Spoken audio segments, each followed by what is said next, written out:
नमस्कार मित्रांनो, स्वागत आहे तुमचं आताच्या ब्रेकिंग न्यूजमध्ये। मित्रांनो, मुख्यमंत्री देवेंद्र फडणवीस यांच्या मार्गदर्शनाखाली मुख्यमंत्री सौर कृषी वाहिनी 2.0 ही योजना महाराष्ट्रातील ग्राहकांसाठी एक महत्त्वपूर्ण बदल घेऊन येणार आहे। या योजनेमुळे शेतकऱ्यांना दिवसा वीज पुरवठा मिळणार आहे आणि घरगुती आणि औद्योगिक ग्राहकांना वीज दरामध्ये महत्त्वपूर्ण कपात मिळणार आहे। महावितरणचे स्वतंत्र संचालक विश्वास पाठक यांनी या योजनेचे विशेषत्व स्पष्ट केलं।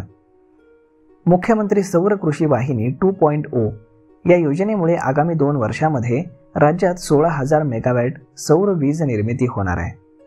ही योजना शेतकऱ्यांना दिवसा वीज पुरवठा सुनिश्चित करेल, ज्यामुळे त्यांच्या कृषी कार्यामध्ये सुधार होईल।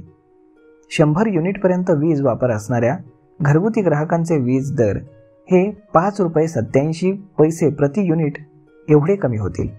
याचप्रमाणे 101 ते 300 युनिट वापर असणाऱ्या घरगुती ग्राहकांचे वीज दर हे ₹11.82 प्रति युनिटपर्यंत कमी होतील आणि ही कपात 1 एप्रिलपासून टप्प्याटप्प्याने लागू होणार आहे। औद्योगिक ग्राहकांसाठी सर्व सवलती आणि प्रोत्साहन योजना चालू ठेवण्यात येतील।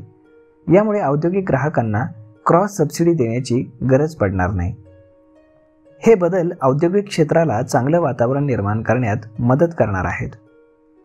महावितरणचा सरासरी वीज पुरवठ्याचा दर सध्याचा ₹9.45 पासून ₹9.14 पर्यंत प्रति युनिट खाली येणार आहे। ही कपात महावितरणच्या इतिहासामध्ये पहिल्यांदाच झाल्याची विश्वास पाठक यांनी नमूद केले।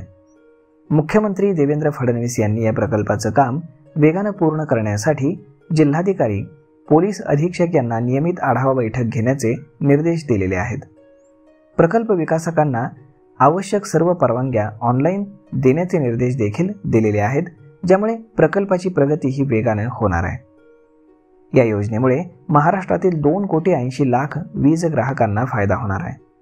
विशेषतः घरगुती ग्राहकांना 23% वीज दर कपात होणार आहे, तर औद्योगिक ग्राहकांना देखील महत्त्वपूर्ण सवलती या मिळणार आहेत। ही योजना महाराष्ट्राच्या ऊर्जा क्षेत्रामध्ये एक महत्त्वाचा टप्पा असेल, असा विश्वास मुख्यमंत्री देवेंद्र फडणवीस यांनी व्यक्त केला। तर मग मित्रांनो, अशा पद्धतीने आता 23% वीज दर कपात होऊ शकते। तर मग मित्रांनो, शासनाचा हा निर्णय तुम्हाला कसा वाटला हे तुम्ही आम्हाला कमेंट करून नक्कीच सांगा। आणि जर हा व्हिडिओ तुम्हाला आवडला असेल तर आपल्या जवळच्या मित्रमंडळींसोबत देखील हा व्हिडिओ तुम्ही शेअर करायला विसरू नका। धन्यवाद।